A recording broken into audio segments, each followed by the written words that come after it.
अगर पीएम नरेंद्र मोदी जैसा है तो अंधभक्ति अच्छी है।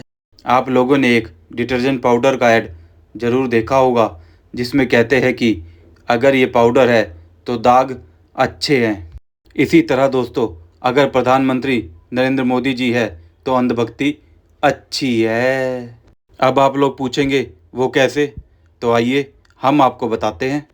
अगर कोई पीएम भारत से धारा 370 हटाकर कश्मीर को भारत का अभिन्न अंग बना दे तो ऐसे पीएम नरेंद्र मोदी की अंधभक्ति अच्छी है। अगर कोई पीएम भारत को नक्सलवाद मुक्त बना दे तो ऐसे पीएम नरेंद्र मोदी की अंधभक्ति अच्छी है। अगर कोई पीएम भारत में ट्रिपल तलाक को बैन करके भारत की मुस्लिम बहनों को ट्रिपल तलाक से आज़ादी दिलाए और उन्हें उनका हक दिला दे तो ऐसे पीएम नरेंद्र मोदी की अंधभक्ति अच्छी है। अगर कोई पीएम भारत के 500 साल से चले आ रहे विवाद को ख़त्म करवाकर हिंदुओं को उनका हक दिलवा दे और राम मंदिर बनवा दे तो ऐसे पीएम नरेंद्र मोदी की अंधभक्ति अच्छी है। अगर कोई पीएम भारत में बने काले कानून वक्फ बोर्ड जैसे कानून पर भी लगाम लगा दे तो ऐसे पीएम नरेंद्र मोदी की अंधभक्ति अच्छी है। अगर कोई पीएम उरी में हुए आतंकवादी हमले में मारे गए भारतीय सैनिकों की मौत का बदला ले और सर्जिकल स्ट्राइक करवाए पाकिस्तान के ऊपर तो ऐसे पीएम नरेंद्र मोदी की अंधभक्ति अच्छी है। अगर कोई पीएम पुलवामा में हुए आतंकी हमले में मारे गए हमारे भारतीय जवानों की शहादत का बदला ले और सेना को एयर स्ट्राइक करने की इजाज़त दे दे तो ऐसे पीएम नरेंद्र मोदी की अंधभक्ति अच्छी है। अगर कोई पीएम भारतीय सेना के जाबाज जवान अभिनंदन को पाकिस्तान से 24 घंटे में हिंदुस्तान ले आए और पाकिस्तान को सरेंडर करने पे मजबूर कर दे तो ऐसे पीएम नरेंद्र मोदी की अंधभक्ति अच्छी है।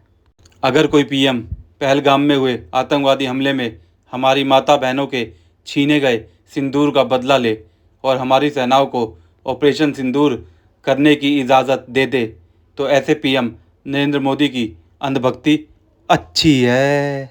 अगर कोई पीएम भारत के बंटवारे के बाद जो देश बने वहाँ के हिंदुओं को उनका हक दिलाए और 70 साल बाद सीएए लागू कर दे तो ऐसे पीएम नरेंद्र मोदी की अंधभक्ति अच्छी है। अगर कोई पीएम दिन रात मेहनत करके हिंदुस्तान को विश्व की चौथी सबसे बड़ी अर्थव्यवस्था बना दे तो ऐसे पीएम नरेंद्र मोदी की अंधभक्ति अच्छी है। अगर कोई पीएम कोरोना में अपने देश में वैक्सीन बनवाए और पूरे भारत में लगवाए और 100 से ज़्यादा देशों को वैक्सीन बेचे तो ऐसे पीएम नरेंद्र मोदी की अंधभक्ति अच्छी है।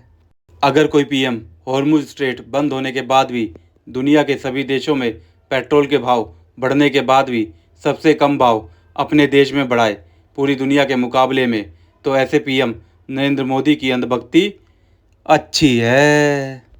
अगर कोई पीएम अपनी माताओं बहनों के आतंकवादी हमले में उजड़े हुए सिंदूर का बदला लेने के लिए पाकिस्तान का पानी बंद कर दे तो ऐसे पीएम नरेंद्र मोदी की अंधभक्ति अच्छी है। दोस्तों, पिछले 12 साल में पीएम नरेंद्र मोदी जी ने इतना काम कर दिया है कि अगर मैं ये वीडियो बनाता रहा तो ये वीडियो कई घंटों की भी बन सकती है। तो शॉर्टकट में मैं सिर्फ इतना ही कहूँगा कि अगर कोई आपको कहे कि आप अंधभक्त हो तो आप गर्व कीजिए इस बात पर, क्योंकि आप एक ऐसे ईमानदार नेता की अंधभक्ति कर रहे हो जिसने अपना सारा जीवन अपने देश भारत के विकास में लगा दिया। जो नेता पिछले 25-26 सालों से सत्ता के सर्वोच्च पद पर बैठा हुआ है। पहले गुजरात में 12 साल से ज़्यादा सीएम रहे और गुजरात को नंबर 1 बनाया और उस समय में जब सेंटर में कांग्रेस थी और वो मोदी जी के हर काम में टांग अड़ाती थी तब भी गुजरात को नंबर 1 बना दिया। और अब पिछले 12 साल से वो पीएम हैं भारत के और भारत को नंबर 1 बनाने में लगे हुए हैं, परंतु यहाँ भी विपक्ष में बैठी कांग्रेस उनके हर काम में टांग अड़ाती है। पिछले 25-26 सालों से सत्ता के सर्वोच्च पद पर रहते हुए भी कोई इनके ऊपर 1 रुपये का घोटाले का आरोप नहीं लगा सका। राहुल गांधी ने कोशिश की थी चौकीदार चोर कहकर आरोप लगाने की, परंतु राहुल गांधी को झूठा आरोप लगाने की वजह से सुप्रीम कोर्ट में लिखित में माफ़ी मांगनी पड़ी। इसलिए अब आप लोग गर्व से कहिए, अगर पीएम नरेंद्र मोदी है तो अंधभक्ति अच्छी है। दोस्तों, फैक्ट्स टू नो का तात्पर्य सिर्फ इतना ही है कि आप लोग सच जानिए और सही जानिए। जय हिंद, जय भारत, वंदे मातरम।